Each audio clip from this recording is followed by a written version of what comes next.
अस्सलाम वालेकुम ख़वातीन हज़रात, नादरा पॉडकास्ट के साथ मैं हूं आपका मेज़बान सैयद शफ़ाअत अली। हमारे पॉडकास्ट के सिलसिले को आगे बढ़ाते हुए हमने ये देखा है कि बहुत से मामलात में आपके सवालात की स्ट्रीम बढ़ती जा रही है। ख़ास तौर पे वो मामलात जिनमें कोई कानूनी पेचीदगियाँ या मुश्किलात हैं, जैसे कि सक्सेशन यानी विरासत की तक़सीम के मामलात। हम इस मामले में पहले 2 पॉडकास्ट रिकॉर्ड कर चुके हैं और उनमें बहुत से सवालात आपके कुछ तो उन्हीं वीडियोज़ के नीचे आए और कुछ आपने हमारे दूसरे सोशल मीडिया प्लेटफ़ॉर्म्स पर सवालात किए। हमने आज अहमद दिया है मोहम्मद वासिफ़ ज़ुबैर को, जो कि प्रोजेक्ट मैनेजर हैं सक्सेशन के प्रोजेक्ट के, और इन अमूर पर हमारे माहिर की हैसियत से प्रोग्राम में आज मैं दुआ ज़ुबैर मैं आपको प्रोग्राम में खुशामदीद कहता हूँ। थैंक यू शहबाज साहब। वासिफ़ ज़ुबैर, सबसे पहले मुझे ये बताइएगा कि ये जो 5 अगस्त को तब्दीली की गई है सक्सेशन की और एक नोटिफ़िकेशन निकाली है नादरा ने, जिसके बाद मुख्तलिफ सूबों के जो मामलात थे वो भी एक ही ऑफ़िस में होंगे। इसका पस मंज़र क्या है और तब्दीली आप लोगों ने की क्या है? थैंक यू शहबाज साहब, आपने मुझे अपने प्रोग्राम में मदऊ किया। फ़र्स्ट ऑफ़ ऑल सबसे पहले तो हम इस चीज़ पे आएँगे कि ये तब्दीली आई क्या है? इसकी ज़रूरत क्या थी? बेसिकली इससे पहले जो सक्सेशन एप्लीकेशन थी ना, उसके लिए आपको हर अलग-अलग सूबे में अलग-अलग एप्लीकेशन फ़ाइल करना पड़ती थी, उसकी जुरिसडिक्शन में जाके। उसकी जो ज़मीनी हदूद है ना, उसके अंदर जाके आपको यानी उस सूबे की ज़मीन पर जाकर जो नादरा का दफ़्तर है, जो सक्सेशन फैसिलिटेशन यूनिट है, वहाँ जाकर आपने फ़ाइल करना था। बिल्कुल ऐसे ही है। तो इस हवाले से हमें डिफरेंट तो बहुत से लोग इस पे तजावीज़ भी दे रहे थे आप, और इसमें हाँ, अपनी आसानी के लिए भी हमें लिख रहे थे, जिसको अभी जो कि मैनेजमेंट ने इसको टेकअप किया मिनिस्ट्री ऑफ लैंड जस्टिस के साथ, और हमने इसकी कानूनी पेचीदगियाँ सारी मद्देनज़र रखते हुए हमने अभी एक काफ़ी बड़ा एक नोटिफिकेशन किया है, जिसमें हमने सक्सेशन एप्लीकेशन को यूनिफाइड कर दिया है। और इसमें ये किया है हमने कि किसी भी सूबे की जो एप्लीकेशन है, वो आप किसी एक सेंटर पे प्रोसेस कर सकते हैं। सो इसका मतलब ये हुआ कि अगर किसी मरहूम की जायदाद 2 या 3 सूबों में थी, तो अब किसी एक मरकज़ पे जाकर वो सारे सूबों के लिए अलहदा-अलहदा एप्लीकेशन फ़ाइल कर सकता है? या आप ये कह रहे हैं कि एक ही दरख़्वास्त में सारे सूबों के मामलात निपट जाएँगे? नहीं शहबाज साहब, इसमें ये है कि वो हर सूबे की अलग-अलग एप्लीकेशन फ़ाइल करेगा, उसकी अलग-अलग फ़ीस चार्ज होगी। हमने जो आवाम के लिए आसानी की है, वो ये की है कि वो किसी एक सेंटर पे जाके तीनों सूबों की एप्लीकेशन एक साथ जमा करवा सकता है। ये आसानी हमने की है। और जो ये सक्सेशन की एप्लीकेशन देनी है, ये किसी भी नादरा सेंटर पे दी जा सकती है या इसके लिए आपके कोई मखसूस मराकज़ हैं जो आपने मुख्तस कर रखे हैं? ये आपने बहुत अच्छा सवाल किया है। इसके लिए हम आपको बताता चलूँ कि हमारा जो हर सेंटर है, वो सक्सेशन फैसिलिटेशन यूनिट है। पर जो तहसील लेवल के सेंटर्स जितने भी हैं, वो हमारी सिर्फ फैसिलिटेशन इस हवाले से करते हैं कि वो आपको इन्फॉर्मेशन देंगे। वो आपका एफआरसी इशू करेंगे, आपका कार्ड कैंसलेशन करेंगे।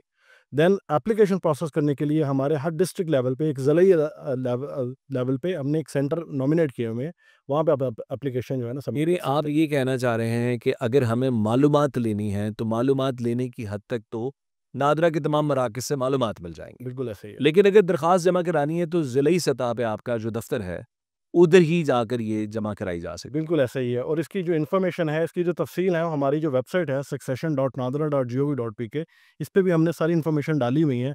कोई अंदर बंदा देखना चाहे कि किस सिटी में कहाँ पे सेंटर है, उसकी विद एड्रेस के साथ हमने डिटेल ऐड की गई है। अच्छा वासिफ़, बहुत से लोग हमें ये सवाल करते हैं सोशल मीडिया पे कि जी सक्सेशन सर्टिफ़िकेट तो आ गया, अब उसकी वेरिफ़िकेशन एक प्रॉब्लम है। ये नहीं कि वो जाकर उन्होंने प्रोविंशियल डेवलपमेंट अथॉरिटी में दिया या उन्होंने किसी डीएचए में दिया या उन्होंने किसी बैंक में दिया, तो वो कहते हैं जी हम इसको वेरीफ़ाई करेंगे।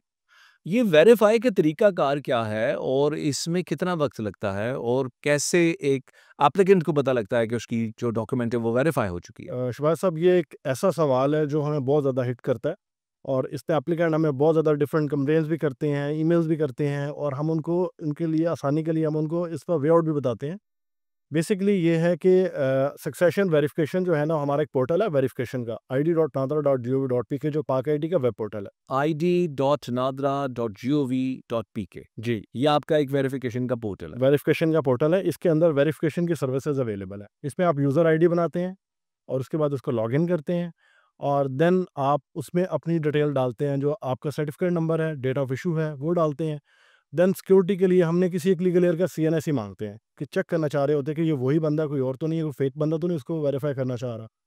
जब आप उसकी पूरी डिटेल एंटर कर देते हैं, उसके बाद 50 रुपीज़ हम उसकी फ़ी चार्ज करते हैं और आपको एज़ इट इज़ आपका जो सक्सेशन सर्टिफिकेट नादरा से इशूड हुआ होता है, वो आपको वहाँ पे पॉपअप हो जाता है और विद वाटरमार्क आ जाता है कि आप उसको कहीं पे कोई यूटिलाइज़ ना कर सके, कॉपी ना कर सकें। जस्ट फॉर वेरिफिकेशन आपको पोर्टल पे विज़िबल हो ये जाता है। नहीं, यही जो वेरिफिकेशन है ये इदारे ने करनी है जिसके अंदर हमने एप्लीकेशन जमा करा रखी है, या उस फर्द ने करनी है? ये तो ओपन है। या वो इंडिविजुअली भी कर सकता है, वो बंदा जिसने इश्यू किया है, कर खुद सकता भी कर सकता है और वो अदारा भी कर सकता है। इसमें एक और चीज़ मैं ऐड करता चलूँ कि हम बैंक्स को हमने बायोवेरिसेस की सर्विसेज़ दी हुई हैं। इसपे बैंक्स जो हैं, उनको वेरिफ़िकेशन अपने बायोवेरिसेस सर्विसेज़ के थ्रू भी वेरीफ़ाई कर अच्छा, सकते हैं। मैं आपकी मौजूदगी का फ़ायदा उठाते हुए चाहूँगा कि जो वायरलेस सर्विसेज़ है, इसका भी तारुफ़ करवा दें और समझा दें कि इसका कैसे फ़ायदा होता है सक्सेशन के प्रोसेस में? बेसिकली ये कुछ सर्विसेज़ हैं जो हमने बैंक्स को दी हुई हैं, कुछ अथॉरिटीज़ को दी हुई हैं कि हमारी जो सर्विसेज़ है नादरा की बायोमेट्रिक सर्विसेज़ हैं या वेरिफ़िकेशन की सर्विसेज़ हैं, जो नादरा डॉक्यूमेंट इश्यू करता है, उसकी वेरिफ़िकेशन करनी होती है, तो इस पोर्टल से वो जो भी बैंक्स होते हैं, अथॉरिटीज़ होती हैं, इसे वेरीफ़ाई कर सकते हैं। अच्छा, जो ज़मीनों का इंतकाल है या मकान का इंतकाल है, जिसको हम इमूवेबल प्रॉपर्टी कहते हैं अंग्रेज़ी में, इसका तरीकाकार क्या होता है? यानी मैंने सक्सेशन सर्टिफ़िकेट तो हासिल कर लिया, अब आगे क्या करना? अच्छा, इस पे लोगों को हमारे पास एप्लीकेंट्स आते हैं, जब कोई दरख्वास्त गुज़ार आते हैं, तो उसमें वो इस पे बहुत ज़्यादा उन पे कन्फ्यूज़्ड होते हैं कि हमें डॉक्यूमेंट कौन-कौन से चाहिए होते हैं। इस पे आपको चीज़ें क्लियर कर दूँ कि अगर आपने किसी सोसाइटी में प्लॉट लिया हुआ है या आपकी एग्रीकल्चर लैंड है, ये दोनों डिफरेंट चीज़ें हैं। सोसाइटी में अगर आपका प्लॉट है, तो वहाँ पे सोसाइटी आपको अलॉटमेंट लेटर देगी। अगर आपने उसकी पेमेंट क्लियर कर दी हुई है, तो आपको वो अलॉटमेंट लेटर देगी। अगर आपकी कुछ पेमेंट्स बाकी हैं, तो आपके वो एक प्रोविज़न लेटर देगी। इसका मतलब ये है कि आपको वो फ़ाइल अलॉट हो चुकी है, आपकी कुछ पेमेंट्स बाकी हैं, अलॉटमेंट इसलिए पेंडिंग है। और आपकी एग्रीकल्चर लैंड है, तो उसके लिए आपको फ़र्द लाना पड़ेगी। इसके लिए प्रॉपर्टी की फ़र्द होती है जो आपको पटवारी से मिलेगी। आप ये कह रहे हैं कि फ़र्द लानी पड़ेगी नादरा सेंटर की, वो सक्सेशन सर्टिफ़िकेट हासिल कर लिया जाए। बिल्कुल ऐसे ही। मैं ये जानना चाह रहा हूँ कि सक्सेशन सर्टिफ़िकेट हासिल कर लिया और अब वो जो ज़मीन है जिसके लिए ये हासिल किया गया था, उसको वारसान में उसको ट्रांसफ़र करना है, तो उसका प्रोसेस क्या होगा? यानी क्या सिर्फ़ ये जाकर लेटर दे दिया जाएगा या इसके अलावा कोई मज़ीद रिक्वायरमेंट्स भी हैं? नहीं, इस पे अगर जब नाज़ा लेटर ऑफ एडमिनिस्ट्रेशन इश्यू कर देता है, तो आप उसी अथॉरिटी को जाके जब ये लेटर ऑफ एडमिनिस्ट्रेशन देते हैं, तो वो उसकी वेरिफ़िकेशन करता है, आया कि नादरा से इशूड है कि नहीं है, वो जो वेरिफ़िकेशन पोर्टल की मैंने बात की है। उसके बाद वो जो उसमें लीगल एयर्स होंगे, उनमें एज़ पर जो शेयर्स मेंशन होंगे सर्टिफ़िकेट में, उसी के हिसाब से उनमें डिस्ट्रीब्यूट कर दें। अच्छा, एक सवाल जो हमें फ़ेसबुक के ज़रिए मौसूल हुआ है, बड़ा इंटरेस्टिंग है, वो ये है कि can all legal heir give shares to one legal heir? यानी वो कहना ये चाह रहे हैं कि जो 5 या 6 वुरशा हैं, वो क्या किसी एक वारिस को एलिजिबल कर सकते हैं कि जी हमें अपना हिस्सा नहीं चाहिए, आप इसी को दे दें? जी, ये शबाद साहब बहुत ज़्यादा सवाल आता है और हर सेंटर पे ये हमें इसको फेस करना पड़ता है। सारे बहन-भाई इकट्ठे होके आ जाते हैं कि हमने अपनी माँ को सारे शेयर्स देने हैं।